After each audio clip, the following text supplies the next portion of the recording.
నిజామాబాద్ లో ఎమ్మెల్సీ కవిత మాట్లాడుతున్నారు. లైవ్ చూద్దాం. చూసుకొని జరా అంటే కేసు, మరి ప్రజలకు మంచి జరుగుతలేదంటే కేసు. ఇక రాష్ట్రం సంగతి అయితే చెప్పనే అవసరం లేదు. ముఖ్యమంత్రి పేరు మర్చిపోతే కేసు, భూమి ఇయ్యకపోతే కేసు, రైతు భూమి ఇయ్యకపోతే కేసు, ఫేస్బుక్ లో మా అన్నదమ్ములు ఒక చిన్న పోస్ట్ పెడితే కేసు, ట్విట్టర్ లో మా ప్రొఫెసర్ లేదన్న అభిప్రాయం చెప్తే కేసు, ఇన్స్టాగ్రామ్ లో మా అక్క చెల్లెలేదన్న చిన్న వీడియో పెడితే కేసు. అంటే గింత భయం ఎందుకు? నిజాన్ని ఫేస్ చేయలేరా? మేం లేమా 10 ఏళ్ళ అధికారంలో? ప్రజలు మమ్మల్ని అనలేదా మాటలు? భరించినాం. ఎందుకంటే బరువు ఎత్తుకున్నాడు, బాధ్యత ఉన్నాడు, 10 మందికి పని చేయాల్సినోడు ఓపికతో ఉండాలి. ప్రజలకు కష్టాలు వస్తాయి, వాళ్ళకి ఇబ్బంది అవుతుంది. ఇబ్బంది అయితే నువ్వు పరిష్కారం చేస్తావనే నీకు నాయకత్వం ఇస్తారు, ఉట్టిగానే ఇయ్యరు, టైంపాస్కి ఇయ్యరు. మరి ఆ విషయం మర్చిపోయి ఇవాళ కేంద్రంలో గాని రాష్ట్రంలో గాని ఎదురు మాట్లాడితే కేసులు పెట్టేటటువంటి పరిస్థితి ఉంది. అందుకే చెప్తా ఉన్నా, ఈ కేసులు మమ్మల్ని భయపెట్టలేవు. ప్రజల నుండి వచ్చిన వాళ్ళం, ఉద్యమం చేసి తెలంగాణ రాష్ట్రం సాధించుకొని తీసుకొచ్చినటువంటి గులాబీ పార్టీ వాళ్ళం. ఖచ్చితంగా గట్టిగా నిలబడతాం, ప్రజల పక్షాన ఉంటామని మరి ఇక్కడ మా ఆడపిల్లలు చాలా మంది వచ్చినారు, డిగ్రీ చదువుకున్న పిల్లలు చాలా మంది వచ్చినారు. వాళ్ళందరూ నేను అడుగుతా ఉన్నా, మీకు స్కూటీలు వచ్చినాయా బిడ్డ? కెమెరా వాళ్ళు అసలు చూపిరు, మా వాళ్ళు చెప్తున్నారు స్కూటీలు రాలేదట. ముఖ్యమంత్రికి పోయేదాకా తెలవాలి ఈ సంగతి, స్కూటీలు రాలేదట. మా అక్క చెల్లెలు ఉన్నారు, ఎవరికన్నా తులం బంగారం వచ్చిందా? తులం బంగారం వచ్చిందా? ఎవరికైనా 2500 వచ్చినాయా? महालक्ष्मी स्कीम వచ్చిందా? ఏమీ లేదు. या हमारे इतने सारे मुसलमान भाई है, बहुत सारे बातें करे, क्या बोले 4000 करोड़ देते एक साल में, बोले कुछ दिए साहब? कुछ आया क्या? इमाम मौजनों को तक तनख्वाह नहीं आया था, हम लोग पूछे असेंबली में, उसके बाद डर के रिलीज करे. लेकिन आज तक जो मुसलमान स्टूडेंट को क्या बोले, 10वीं पास हो गए तो 25,000, इंटरमीडिएट पास हो गए तो 50,000, डिग्री पास है तो 1 लाख, उनके मर्जी में जो आए बोले. एक भी आज तक उनका वादा पूरा नहीं हुआ. और खासकर हमारे मुसलमान भाई बहनों से मैं बोलना चाहती हूँ, क्या बोले थे कांग्रेस वाले, शादी मुबारक में स्पेशली मुसलमानों को 1,60,000 रुपये दूंगा, उसके साथ साथ 1 तोला सोना भी देते बोले. किसी को मिला क्या अम्मा? कहीं आया क्या किसी को? ఇప్పటిదాకా కూడా కేసీఆర్ పైసలే వస్తున్నాయి. గవే 2000 గవే కేసీఆర్ సార్ ఇచ్చిన పైసలే ఇప్పటిదాకా వస్తున్నాయి. బీరాల్ వారికి నానాడు మేము ఇస్తాం 4000, అధికారంలో రాగానే ఇస్తాం 4000 అన్నారు.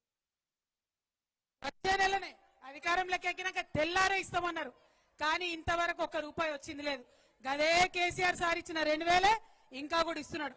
కాబట్టి ఇవాళ మహిళలందరికీ నేను కోరుతా ఉన్నా, విజ్ఞప్తి చేస్తా ఉన్నా, మనం ఊరుకుంటే వీళ్ళు కదలరు. మనం అడగాలి, ఎక్కడికక్కడ అడగాలి. ఏమైనాయి మా మహాలక్ష్మి పైసలు, ఏమైంది మా తులం బంగారం, ఎక్కడున్నారని అడగాలి. కాంగ్రెస్ వాళ్ళు వస్తారు కదా గల్లీలకు మాట్లాడడానికి, నిలదీయండి వాళ్ళని, ఖచ్చితంగా అడగండి ఒకసారి. అడగకుంటే ఇచ్చేటటువంటి ప్రభుత్వం ఇది కాదు, అడగకుంటే ఇచ్చేటటువంటి ప్రభుత్వం ఇది కాదు. కాబట్టి ఎక్కడికక్కడ నిలదీద్దాం, మీ వెంట నేనుంటా, ప్రతి చోట నిలదీద్దాం. మా ఆడబిడ్డలకు రావాల్సిన డబ్బులేందని అడుగుదాం. ఇలా ఒక గుర్తుపెట్టుకోండి, ఈ సంవత్సర కాలంలో మనకు పెంచిన పెన్షన్ ఇచ్చుంటే 2000 4000 ఇచ్చుంటే ఒక్కొక్క ఆడపిల్లకి ఇవాళ 24,000 అకౌంట్ లో ఉంటుండే. మరి అదేవిధంగా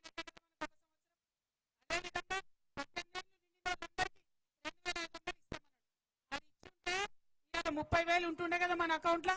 మరి ఆ పడిపోయిన 30,000, ఆ పోయిన 24,000 ఏడిపోతాయన్న విషయం మనం ఎక్కడికక్కడ అడగాల్సినటువంటి అవసరం ఉంది. ఇక మోసం అంటే మామూలు మోసం కాదు. ఎవరిని మోసం చేయాలి? విద్యార్థులను మోసం చేసిరు, రైతులను మోసం చేసిరు, మహిళలను మోసం చేసిరు, ఉద్యోగులను మోసం చేసిరు. ఇవాళ నేను వస్తుంటే జగిత్యాల నుంచి ఒక మెసేజ్ వచ్చింది నాకు. కేసీఆర్ సార్ ఉన్నప్పుడేమో పీపుల్స్ ఫ్రెండ్లీ పోలీస్ అని ఉండే, మన పోలీసు వాళ్ళు జాగ్రత్తగా చూసుకుంటారు ప్రజల్ని. ఇవాళనేమో కాంగ్రెస్ ఫ్రెండ్లీ పోలీస్ అట. ఏందంటే ఉల్టా పోలీసుని కొడతారు కాంగ్రెస్ వాళ్ళు, కానీ ఆ కాంగ్రెస్ ఆయన స్టేషన్ లో పెట్టద్దట. వచ్చి బరబర మంచిగా కాంగ్రెస్ ఎమ్మెల్యే తీసుకొని వెళ్ళిపోయింది ఆ నాయకుడిని.